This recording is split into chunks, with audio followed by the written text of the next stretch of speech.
Hello friends.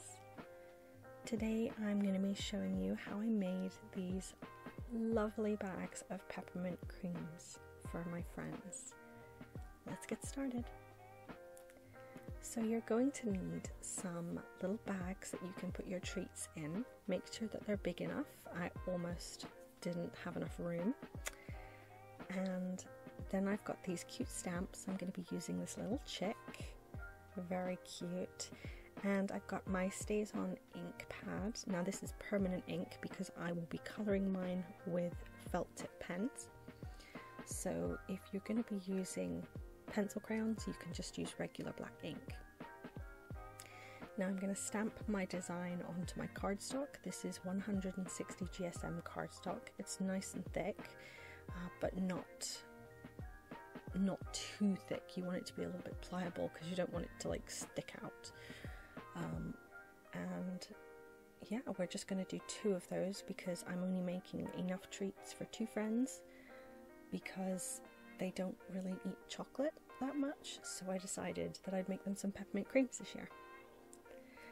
So once the ink has dried, you want to make sure that you colour them in all nice and bright and cheerful. You can of course colour them any colour you like. I almost did rainbow chicks, but decided to go traditional because I just really love the yellow. I thought it looked so bright and vibrant, and I was like, yeah, let's go traditional. Let's have little bright yellow chicks. So we're going to be doing that. It also goes really well with the green of the peppermints, just saying.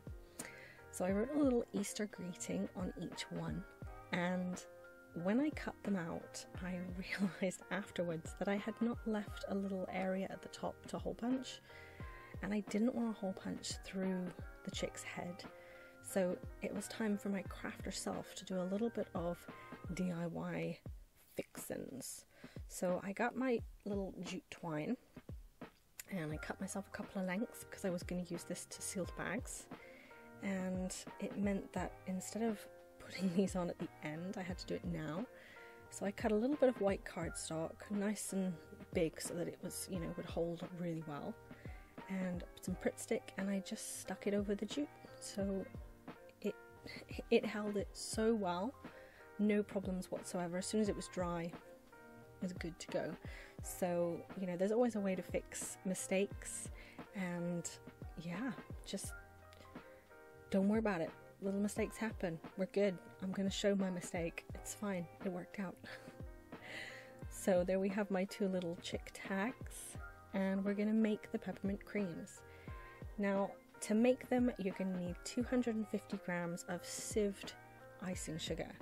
Yes, you need to sieve it because there's nothing worse than biting into a peppermint cream and having a big blob of icing sugar in there that hasn't been mixed.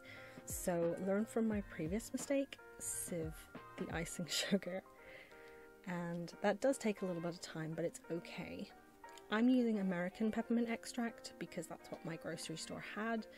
I used about half a cap. It was a perfect amount, very, very fragrant, but not too spicy. So I really enjoyed this extract. It was probably the best one I've ever bought, so really, really good. I love that. And after that, you're going to see me fail miserably, here we go, at cracking an egg. So you do not want to get any yolk at all, and the yolk started to fall. So you can see I dripped egg white all over my counter. I did get most of it in the cup, but I did get quite a bit down the side of the cup and on the counter. Do not worry, the egg yolk did not go to waste. My dog ate it, so it's fine.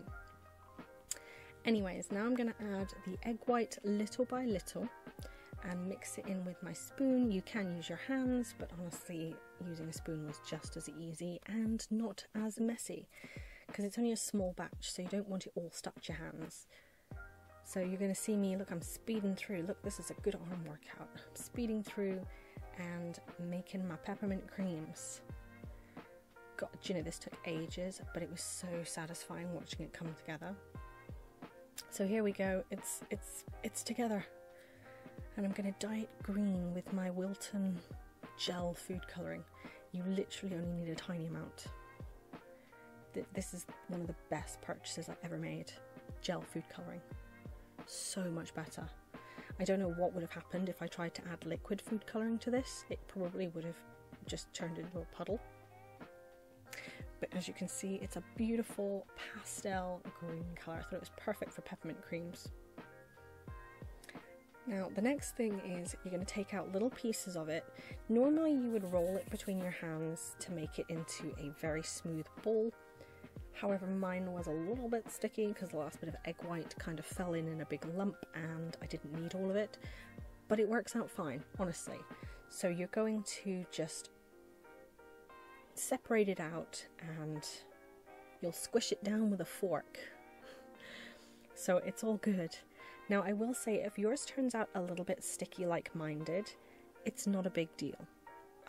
I just put mine in a dust-free area, so I put mine inside the oven, which was off, and I left it for a few hours, and well, it was overnight, so it was a few hours overnight, and when I came downstairs the next morning, they were lovely and dry and crispy on the outside, so they were absolutely delicious. I did sample one.